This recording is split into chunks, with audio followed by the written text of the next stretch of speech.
아마 그 축구를 좋아하시는 분이라면 아마 지난주 중에 잠을 이루지 못하는 그런 밤을 보냈으리라 생각하는데요.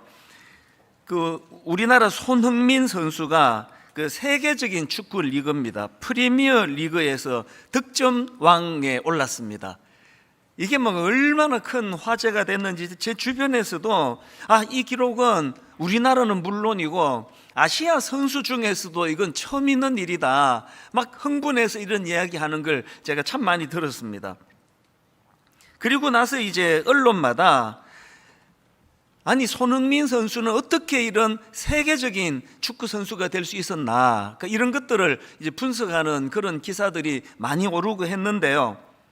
저는 이 손흥민 선수가 어떻게 이렇게 세계적인 선수가 됐나 그 생각해 보면 한두 가지 이유를 금방 알 수 있을 것 같습니다. 이 선수가 또 책도 썼습니다. 에세이집을 냈는데요. 축구를 하며 생각한 것들, 이 선수가 낸 책에 보면은요, 이게 세계적인 선수는 그저 우연히 되는 게 아니구나. 정말 땀과 그 헌신, 눈물, 모든 걸 다 드리는 것 같습니다. 그 책에 이런 내용이 나옵니다. 10개월 내내 저녁 10시 전에 잠자기, 10개월 내내 정크푸드 먹지 않기, 10개월 내내 자유시간에 외출하지 않고 집에서 쉬기, 10개월 내내 스트레스를 빨리 털고 평정심을 유지하기, 시전 중 나는 이렇게 산다. 이게 여러분 피가 끓는 20대 청년의 때에 모든 거 다 포기하고 축구 하나 이거 말고는 아무것도 안 하겠다, 그런 결의가 생기는 그런 내용의 글들 아닙니까? 또 그 책에 이런 내용도 나옵니다. 내가 힘든 티를 낼 때마다 아버지는 성공은 선불이다 라고 말씀하셨다. 지금 인생을 투자해야 10년, 20년 후에 결과를 거둘 수 있다.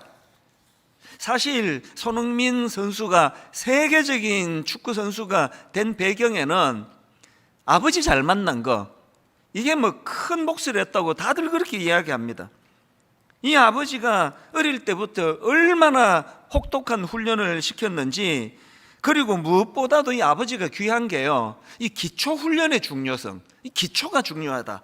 그래서 이제 이 아버지가 쓴 책도 제가 전에 한번 소개해 드린 적이 있는데 제목부터가 이렇습니다. 모든 것은 기본에서 시작한다. 그래서 이제 이 초등학교 5학년 때부터 손흥민 선수 매일 1000개씩 슈팅 연습을 했다는 겁니다. 500개는 오른발로, 500개는 왼발로. 그래서 이 손흥민 선수의 굉장히 강력한 특징 중에 하나가 기회가 오면은 오른발 왼발 가리지 않고 바로바로 슛을 날릴 수 있으니까 그게 얼마나 강점이겠니. 이게 초등학교 5학년부터 시작된 기초 훈련에서 자리 잡게 됐다는 겁니다. 세월이 흘러서 손흥민 선수가 이런 고백을 했습니다. 지겹도록 반복했던 기본기 연습이 오늘의 저를 만들었습니다. 8살 때 축구를 시작해 첫 시합을 뛰기까지 8년이 걸렸고, 매일 몇 시간씩 볼을 몸에서 떨어뜨리지 않는 훈련을 거듭해오던 어느 날, 날아드는 공에 무의식적으로 반응하는 저를 보았습니다. 제가 이 아버지를 보고 놀랐던 게요, 애를 8살 때 축구를 시켰는데 중학교 3학년이 될 때까지 시합에 보내지 않았다는, 기본이 다져지기 전에 자꾸 이 승부에 노출이 되면 기본기가 흐트러진다는 그런 어떤 신념에서 나온 거 아닙니까?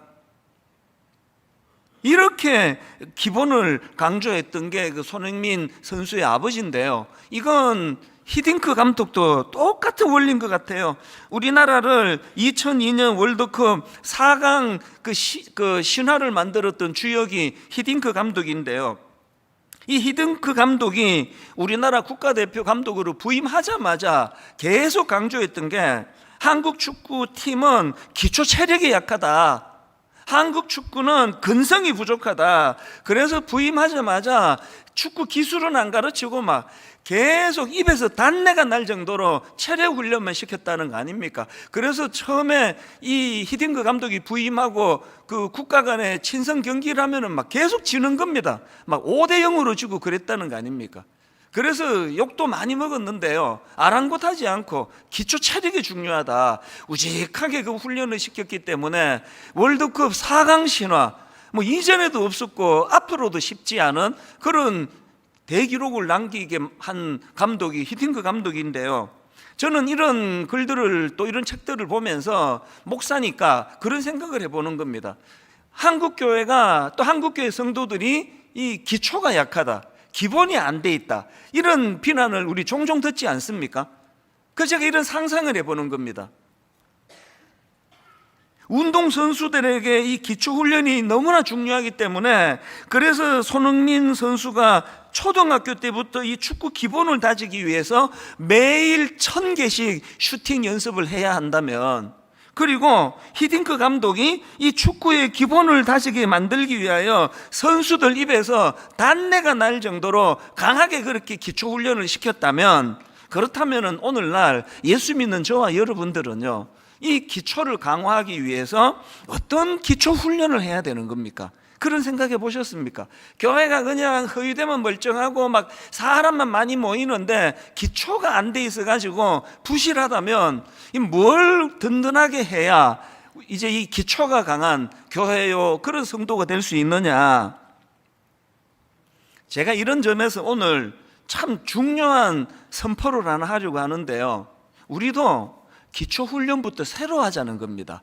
그래서 이제 오늘부터 6주 동안에 우리 성도님들의 신앙 성장을 위한 영적 기초 다지기 훈련 6주, 이제 이 6주 동안에 한 항목 한 항목씩을 가지고 매주 이제 기초 훈련을 다시 하기를 원하는데요, 제가 이런 생각을 하게 된 배경을 좀 말씀을 드릴게요. 사실 저는 1만 성도 파송 운동 이후에 분당 우리 교회를 걱정을 많이 했습니다. 작년 후반부터 우리 전체 교역자들에게 여러 번 이런 이야기를 했습니다. 이제 작년을 기준으로 제가 이야기했으니까요, 내년 이후가 되면은 분당 우리 교회는 이제 그 6.25 폭격 맞은 서울시와 같을 것이다.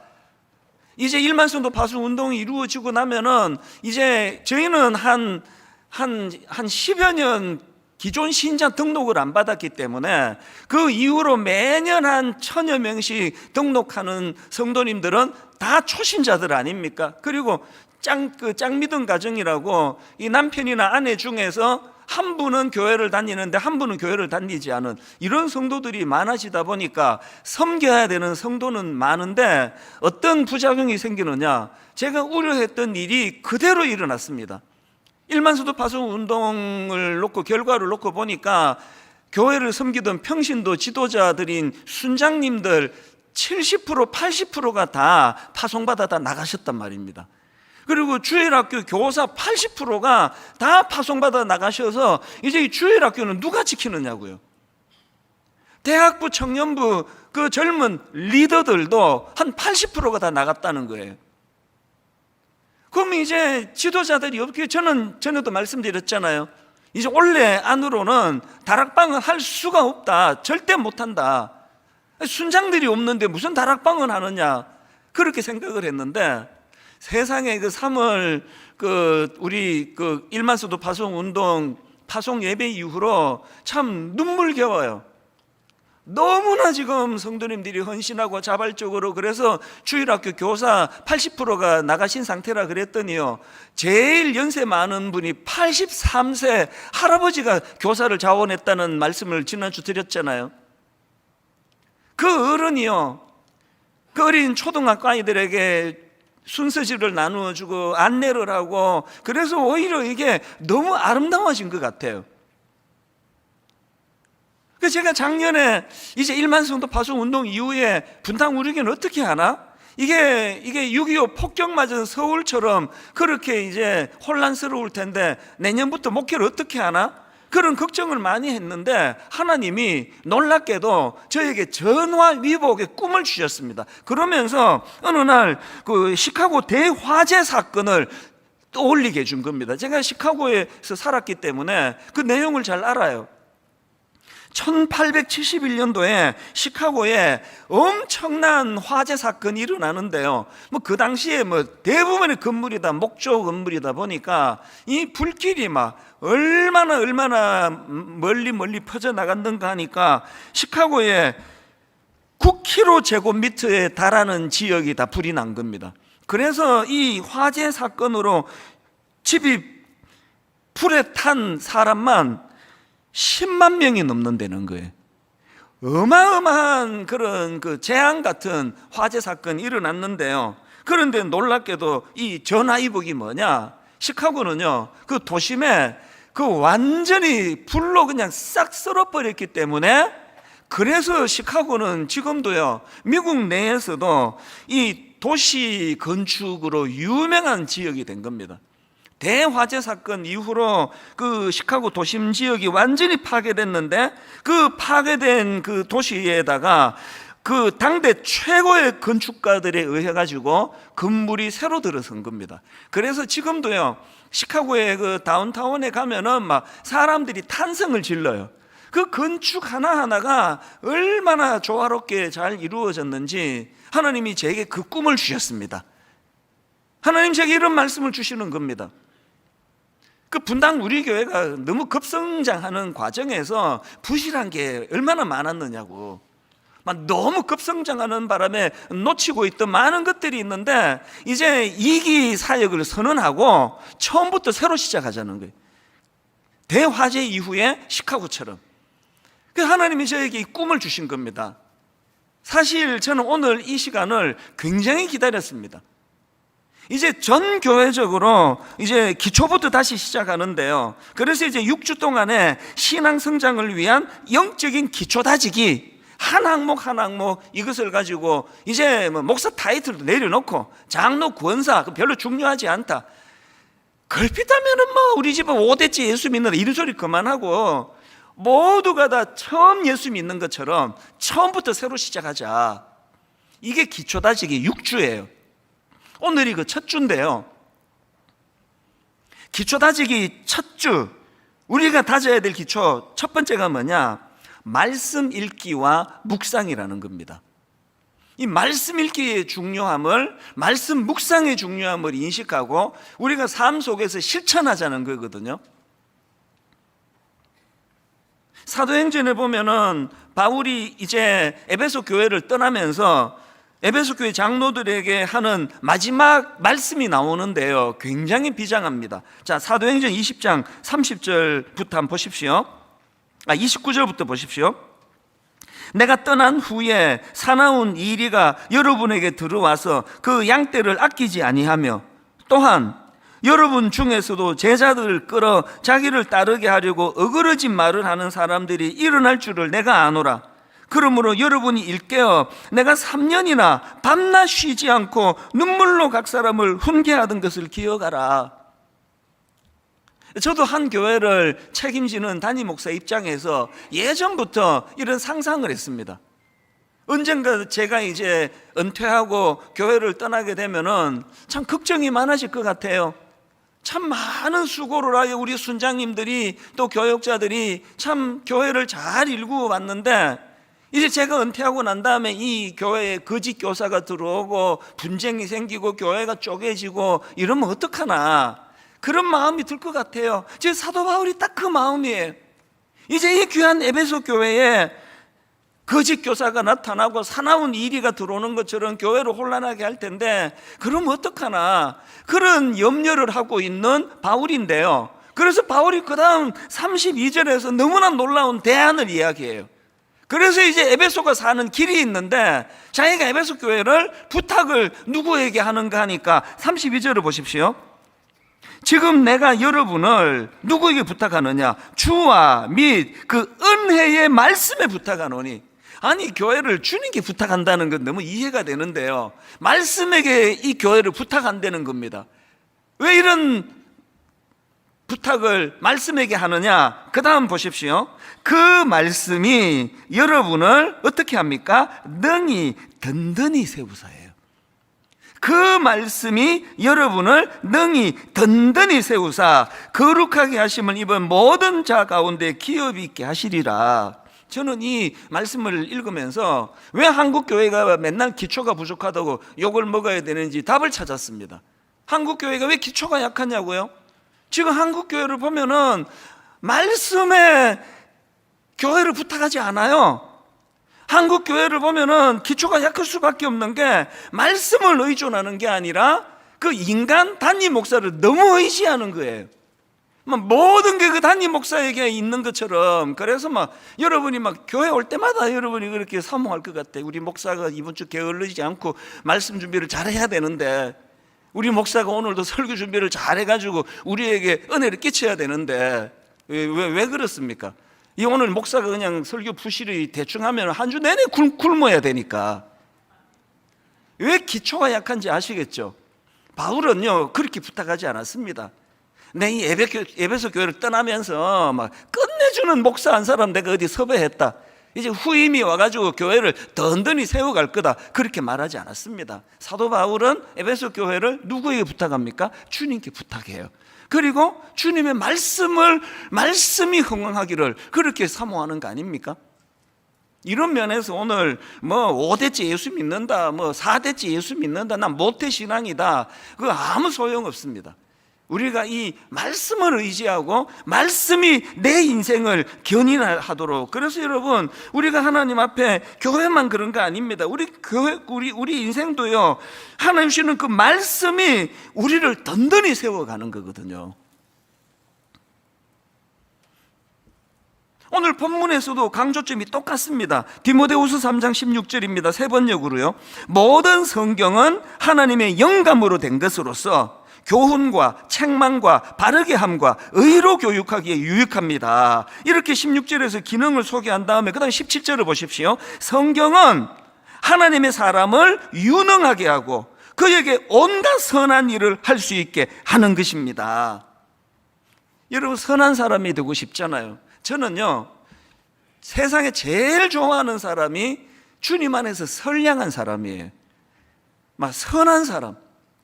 여러분, 선한 사람 되고 싶잖아요. 어떻게 하면 된다고요? 말씀이 우리를 그렇게 인도한다는 겁니다. 제가 왜 이 기초 다지기 6가지 중에서 첫 번째를 말씀 읽기와 묵상으로 잡았는지 아시겠죠?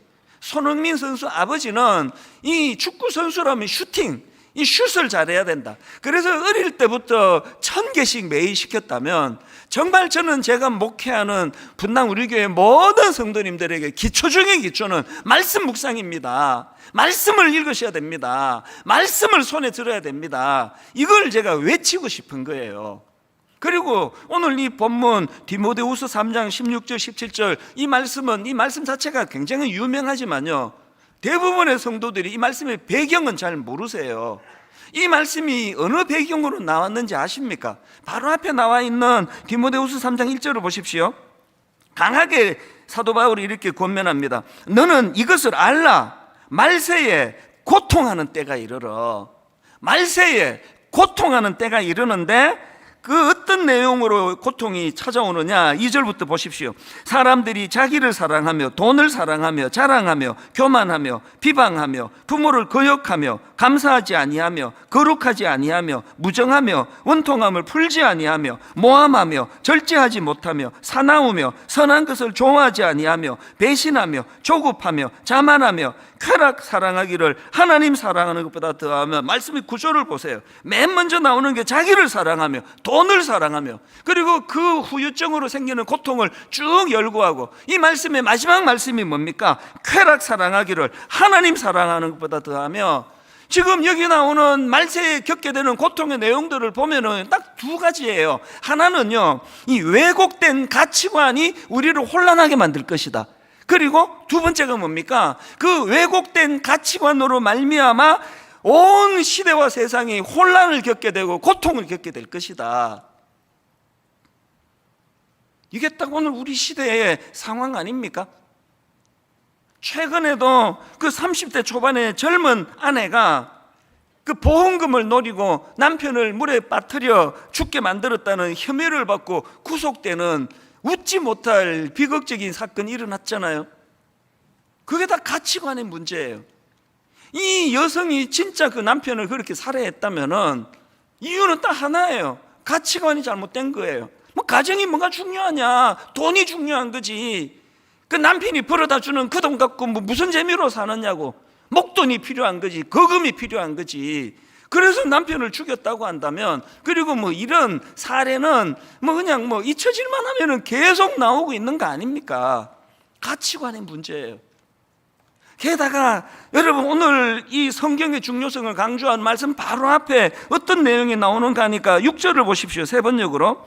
그들 가운데는 남의 집에 가만히 들어가서 어리석은 여자들을 유인하는 사람들이 있을 것입니다. 그런 여자들은 여러 가지 정욕에 이끌려 죄에 짓눌려 있고, 저는 이 말씀을 보면서요, 사도 바울이 2000년 전에 오늘 우리 시대를 정확하게 예언하고 있구나. 오늘 우리 시대를 보세요. 그들 가운데 남의 집에 가만히 들어가서, 모든 집집마다 지금 그 인터넷 선을 통해 가지고 가만히 들어와서 부모들이 자고 있는 동안에 아이들의 가치관을 혼란하게 만들고 정신을 그냥 사로잡아 버리고, 그런 시대를 겪고 있는 거 아닙니까? 본인의 가치관도 너무나 비성경적으로 악한 세상에 물들어 있으면서 끊임없이 가만히 남의 집에 들어가서 지금 혼란을 겪고 있는 차별금지법도 마찬가지입니다. 이게 점점 이제 이거를 법으로 이제 만들겠다는 시도가 있을 때마다 저는 사실 너무 그것이 공포스러워요. 그래서 자꾸 두려운 거예요. 여러 번 말씀드렸지만, 아니 그 누가 차별금지법을 반대하느냐고요. 기독교인들은 나서서 우리가 이거를 찬성해야 되는데, 문제가 뭐냐? 우리 앞서 그 선진국이라는 유럽이나 미국에서 차별금지법을 만든 내용들을 보니까 그 안에서 너무나 이 예상하지 못했던 이런 왜곡된 가치관이 그 안에 끼어져 들어와 있더라. 그래서 지금 이게 너무 혼란스럽더라. 그거 아닙니까? 그래서 지금 오늘 오후 2시에 바로 이 자리에서 차별금지법 바로 알기 세미나를 지금 우리가 준비하고 있지 않습니까? 여러분들이 오셔야 돼요. 그리고 알고 반대하자, 알고 찬성하자, 그걸 제가 강조하는 거거든요. 지금 미국이나 유럽 같은 데서 일어나고 있는 양상들을 보면은 좋은 의도로 시작했겠지만 출발이 전혀 다른 양상으로 흘러가고 있는 거 아닙니까? 작년에 여러분 그 미국에서 있었던 그 코미디 같은 이야기 여러분 다 들으셨나요? 어떤 남자가 우리나라로 치면 여탕에 들어갔어요. 그래서 이제 뭐 난리가 났죠. 벌거벗고 여탕에 들어가 난리가 나가지고 막 항의하니까 그 직원이 알 듯 모를 듯 답을 하네요. 그 남자 몸을 가진 그 사람을 여탕에 들려다 준 이유를 이렇게 설명했답니다. 그 고객이 스스로 여성이라고 밝혔기 때문에 캘리포니아 주 법에 따라 여탕을 이용하도록 한 것입니다. 근데 뭔 소리인지 잘 모르겠어요. 이 캘리포니아 주 법이 제가 내일 새벽에 여탕에 기분 나쁘게 내가 왜야? 나 말고 어떤 거 정신 나간 어떤 남자가 내일 새벽에 여탕에 들어가 가지고 나 몸은 남자인데 내 정체성은 여자입니다. 그러면 돌려 보내주도록 하는 법이 만들어졌다는 이야기로 저는 이해를 했거든요. 왜 그런 눈으로 저를 보세요? 이게 무슨 코미디 프로에 나온 게 아니고 외설스러운 영화에 나온 게 아니고요. 지금 미국에서 작년에 실제로 일어난 사건이에요. 혹여라도 우리가 차별금지법을 만들었다가 우리도 이런 혼란스러운 일이 생길까봐 제대로 알자는 거예요. 제대로 알고 대처하자는 그 얘기거든요. 2000년 전에 바울이 디모데후서 3장 1절에서 그대는 이것을 알아두십시오. 말세에 어려운 때가 올 것입니다. 그리고 6절에 그들 가운데는 남의 집에 가만히 들어가서 어리석은 여자들을 유인하는 사람들이 있을 것입니다. 그리고 나온 게 유명한 본문 디모데후서 3장 16절이라니까요. 모든 성경은 하나님의 감동으로 된 것으로 교훈과 책망과 바르게 함과 의로 교육하기에 유익하니, 이 마지막 때에는 말씀을 들어야 말씀이 기준이 돼야 된다는 겁니다. 바로 앞에 나오는 14절도 마찬가지입니다.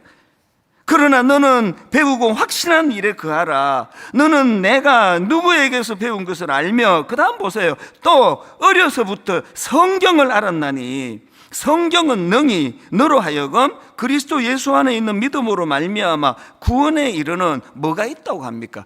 지혜가 있대. 지혜. 너무나 우는 사자와 같이 우리를 혼란에 빠뜨리고 혼미하게 만드는 우는 사자와 같이 삼킬 자를 찾는 이 시대에는 배우고 확신한 일에 거해야 되는데, 어릴 때부터 성경을 우리가 기준으로 삼아야 된다. 여기에 비해서 오늘 한국교회 성도님들을 보면은 우선 성경을 너무 몰라요. 중고등학교 내내 영어 수학만 손에 잡아가지고 도대체 이게 신약의 인물인지 구약의 인물인지, 창세기 다음에 요한계시록이다 그래도 반박할 애들이 거의 없습니다. 창세기 다음에 뭐 계시록인지 뭔지 관심이 없는 거거든요. 그 어떻게 하자는 겁니까? 그래서 여러분, 오늘부터 6주 동안 진행될 영적 기초 다지기 훈련의 첫 번째로 말씀 읽기와 묵상에 도전하자는 겁니다. 그래서 여러분, 지금 그 현장에 예배 오신 분들은 이제 여러분 이거 다 이제 한 권씩 받으신 걸로 알고요. 또 가정에서 지금 그 온라인으로 예배 드리시는 분들은 이 모든 걸 똑같이 프린트할 수 있도록 올려드렸습니다. 그래서 여러분들이 이거를 프린트 하셔가지고 이렇게 그 중간에 그 스테이플러로 이렇게 책을 만드세요. 그리고는 내일부터 뭘 훈련하느냐? 아침에 일어나면은 회사로 출근하기 전에, 아이들 학교 보내기 전에, 그래서 이 제목이요, 하루 한 구절 묵상 핸드북이에요. 뭘 강조했습니까? 길게 안 하겠다는 겁니다. 이거 열어보면은요, 사실 한 구절이 아니에요. 근데 왜 이름을 한 구절 묵상이라 썼느냐? 그 다음 내용은 제가 안에 있는 책 내용을 한번 읽어 드릴게요. 매일 말씀 한 구절이라도 가까이 하기를 소원하는 마음으로 만들어진 하루 한 구절 묵상 핸드북이에요. 이거 만든 교역자들의 참 눈물 나는 호소입니다. 한 구절이라도 하루 말씀을 읽고 시작하자는 거예요. 그래서 여러분, 이거 이제 내일 아침부터 이제 일어나셔서 출근하기 전에 이제 이거를 딱 펴시면, 이제 내일 월요일 주제가 이렇습니다. 너는 하나님께 소망을 두라. 그렇게 하고 시편 42편 1절부터 5절 말씀이 나오면 15분만 시간을 쓰세요. 오늘 주제가 그 하나님께 소망을 두라고 하는데, 근데 이 하루를 어떻게 사는 것이 하나님께 소망을 두는 삶이지? 이걸 좀 생각하고 시작하자는 거예요. 저는 등산을 하고 또 한 2시간씩 걷고 할 때 그냥 걷는 법이 없습니다. 꼭 말씀을 묵상하고 머리에 넣고 가요. 그냥 맹탕으로 걷기는 너무 억울하잖아요. 시간이 너무 아깝잖아요. 그래서 말씀을 머리에 묵상하고 한 2시간 걸으면서 묵상한 말씀을 계속 곱씹으면서 걸으면요, 2시간이 삽시간이 지나가요. 삽시간에 묵상하자는 거예요. 말씀을 좀 머리에 담고 가자는 겁니다. 그리고 홈페이지에 오시면 또 묵상 노트라는 것도 지금 올려놨습니다. 이 프린트해서 한쪽에는 말씀 묵상 핸드북을 펴놓고 한쪽에서는 묵상 노트를 가지고 좀 기록하자는 거예요. 그리고 조금 더 시간적인 여유가 있다면 오늘 읽은 이 말씀을 필사하자는 거예요. 한번 적어보세요. 여기 또 초신자분이 꼭 읽기만 하면 된다더니 자꾸 많아져. 안 해. 이런 분이 계실까봐 저 잘못했습니다. 그냥 읽기만 하시면 돼요. 15분도 많으시면 5분만 쓰시면 돼요. 훈련하자는, 훈련. 우리 생활을 훈련하자는 겁니다. 모든 훈련에는 목표가 있지 않습니까? 저에게 여러분들에게 드리고 싶은 이 말씀 읽기 묵상과 관련한 두 가지 목표를 드리고 싶은데요. 첫 번째 목표가 뭐냐? 이 과정을 통해서, 이 훈련을 통해서 말씀 묵상이 인생의 즐거움임을 좀 깨닫자는 거예요. 이 맛을 좀 보자는 겁니다. 예전에 제가 유진 피터슨 목사님이 쓴 이 책을 먹어라, 거기 나오는 내용 하나를 소개해 드렸던 기억이 나는데요. 이제 그 책의 저자인 유진 피터슨 목사님이 이제 개를 키웠나 봐요. 뭐 미국은 이제 나라가 또 땅이 또 넓다가 보니까 개들도 우리처럼 소형견은 거의 없고요, 다 큰 개를 키워요. 그리고 이제 이 유진 피터슨 목사님이 그 당시에 살던 때가 그 산림이 우거진 산 기슭이라 그러는데, 뭐 미국이나 캐나다는 뭐 자연은 뭐 너무너무 부럽잖아요. 이 목사님이 이제 아침에 이제 키우는 개를 끌고 이제 산책을 가다가 보면은 종종 만난대요. 코요테가 물어 죽인 그 사슴의 사체를 발견할 때가 있대요. 그러면 이제 그날은 이제 이 산책시키는 개가 개 탄 날이에요. 개가 개 탄 날이 아니고, 이 발음이 제가 좀 그렇습니다. 개가 개 탄 날이에요. 얼마나 좋아하는지 이제 그 사슴의 그 사체를 끌고 막 자기 막 덩치가 큰 그 죽은 사슴을 끌고 이제 집으로 가가지고는요, 막 이 행복은 이루 말로 다 못한대요. 그래서 이제 그 개를 이제 그 개가 물고 온 사슴의 그 뼈를 이렇게 발라가지고는 꼭 이제 거기서 안 해요. 우리 집 강아지도 보니까요, 뭐 자기가 좋아하는 먹이가 있으면 주인 앞에서 안 먹어요. 저 구석진 데 가서 뺏어 먹을까봐. 그래서 이제 이 뼈다귀를 물고 저 구석진 데 가가지고 이제 그때부터 이제 그 뼈다귀를 이제 물어 뜯기 시작하는데, 이 유진 피터슨 목사님이 보니까 이 뼈다귀를 갖고 너무 행복해가지고 걔가 막 끄렁끄렁 소리를 낸대요. 막 이러면서 그 뼈다귀를 이제 물어 뜯는데, 이 목사님이 어느 날 성경을 읽다 보니까 그 장면에 단어가 나오더래요. 그게 이사야 31장 4절입니다.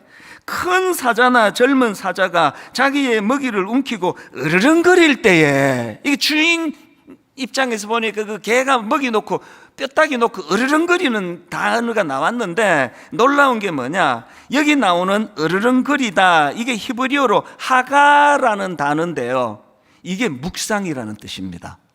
하가라는 이 단어가 시편 1편 2절에도 나옵니다. 오직 여호와의 율법을 즐거워하여 그의 율법을 주야로 묵상하는도다, 이게 으르렁거리다라는 그 하가라는 단어예요. 또 시편 63편 6절입니다. 내가 나의 침상에서 주를 기억하며 밤중에 주를 묵상할 때에, 이 하가예요. 그래서 이제 우리 집 강아지도요, 한 번씩 이제 그 갈비 이걸 이제 삶아가지고 강아지한테 던져주면은 그날은 난리가 납니다. 얼마나 이 뼈를 좋아하는지 저 구석진 데 가가지고 뭐 좀 과장하면요, 한낮을 동안 안 나와요. 계속 이 뼈도 물고 뜯고 그러면서 막 행복해하면은 우리 부부는 이렇게 이야기해요. 우리 강아지가 지금 묵상하고 있네. 그게 하가예요. 으르렁거리다예요. 여러분, 우리가 지금 6가지 기본 훈련 중에서 말씀 읽기와 말씀 묵상을 우리가 훈련하는 목표는 이거예요. 여러분, 말씀이 꿀송이처럼 달다 이런 이야기들을 하는데 우리도 그걸 한번 맛보자는 거예요. 왜 이렇게 묵상에 즐거움? 그래서 저는 뭐 여러 번 말씀드렸지만요, 저의 즐거움은 대형교회 목사 타이틀에 있지 않습니다. 진짜예요. 저의 기쁨은요, 새벽입니다. 그 새벽에 하나님 앞에 묵상하며 기도하며 하나님 앞에 나아갈 때에, 그래서 여러분 내일 그 새벽에 우리 집 앞에 와서 가지고 그 이렇게 귀를 한번 기울여 보면 아마 어떤 남자가 이런 소리를 내는 게 들릴 거예요. 이런 소리가 들릴 거예요. 근데 이게 영적인 소리이기 때문에 요 키로는 잘 안 들릴 겁니다. 여러분 인생에 정말 이 으르렁거리는 소리가 날 정도로 기쁨으로 지내는 시간이 있다면 그러면 뭐 다 된 거 아닙니까? 이거 우리 목표로 삼자는 거예요. 그런가 하면 두 번째로 목표가 하나 더 있는데요, 이 말씀 묵상으로 삶의 변화가 일어난다는 것을 한번 확인해 보자는 겁니다. 전도자 무디 선생이 이런 말을 했습니다. 성경은 지식을 쌓기 위해 주어진 것이 아니라 삶의 변화를 위해 주어진 것이다. 그래서 제가 결론을 맺으면서 한마디만 더 드리고 싶은데요, 예수님이 십자가 지신 다음에 두 제자가 너무나 절망해서 엠마오를 향해 가고 있었잖아요. 거기서 부활하신 주님을 이 두 제자가 만나서 완전히 회복이 되는데요, 그런데 거기에 이 두 제자가 하는 대화의 한마디가 너무나 중요합니다. 누가복음 24장 32절입니다. 그들이 서로 말하되 길에서 우리에게 말씀하시고 우리에게 성경을 풀어주실 때에 우리 속에서 마음이 뜨겁지 아니하더냐. 지금 낙심해 계신 분 계시잖아요. 참 꿈꾸던 일이 잘 안 돼서 마음이 무너져 계시는 분 계시잖아요. 부활하신 주님을 만나야 됩니다. 부활하신 주님을 만나는데 그것이 무슨 산신령님을 찾는 게 아니고요. 다시 보세요. 그들이 서로 말하되 길에서 우리에게 말씀하시되 우리에게 뭘 풀어주셨습니까? 성경을 풀어주실 때에, 성경을 풀어주실 때에 우리 속에서 마음이 뜨겁지 아니하더냐. 여러분, 내일 새벽부터 정말 제가 눈물로 호소합니다. 정말 여러분, 대선수가 된 손흥민 선수 아버지의 심정으로 부탁합니다. 행복한 그리스도인, 성숙한 그리스도인 되고 싶다면 아침에 말씀을 펴셔요. 5분 읽기부터 시작하자고요. 10분 읽기부터 연장을 하고, 그래서 나중에는 그 좋아하는 그 죽은 사슴의 뼈다귀를 놓고 막 행복에 겨워서 자기도 모르게 막 으르렁 소리를 내는 그 행복에 겨운 이게 이게 묵상입니다. 묵상. 내일부터 한 주간 전념하여 이 훈련에 마음을 담는 많은 성도님들이 일어나게 될 줄로 믿습니다. 기도하시겠습니다. 하나님 아버지, 일만선도 파송운동 이후로 분당 우리 교회가 마치 6.25 때 폭격맞은 서울처럼 여러 가지가 혼란하고 복잡할 줄 알았는데, 하나님 이렇게 하나씩 하나씩 너무나 빨리 정리정돈시켜 주시니 감사합니다. 그리고 시카고 대화재처럼 오히려 이것이 전화위복이 되어서 이제 분당 우리 교회가 기초부터 다시 출발하도록 은혜 주시기 원합니다. 6가지 기본 훈련 중에 가장 먼저 말씀을 아버지 묵상하기 원합니다. 말씀을 통독하기 원합니다. 말씀을 필사하기 원합니다. 내 마음 전심 전력을 기울여 한번 우리 생애에 참으로 이 말씀을 읽고 말씀을 묵상하는 것이 그 강아지가 행복에 겨워 으르렁 소리를 내는 것과 같은 즐거운 일이라는 것을, 꿀송이보다 더 달다는 사실을 우리 생애에 한번 맛보며 모든 세상살이에 찌들고 상처받고 복잡한 것들 다 치유되는 은혜를 말씀 통하여 맛보게 하여 주시옵소서. 그렇게 인도해 주시기를 원하옵고 예수님 이름으로 기도드립니다. 아멘.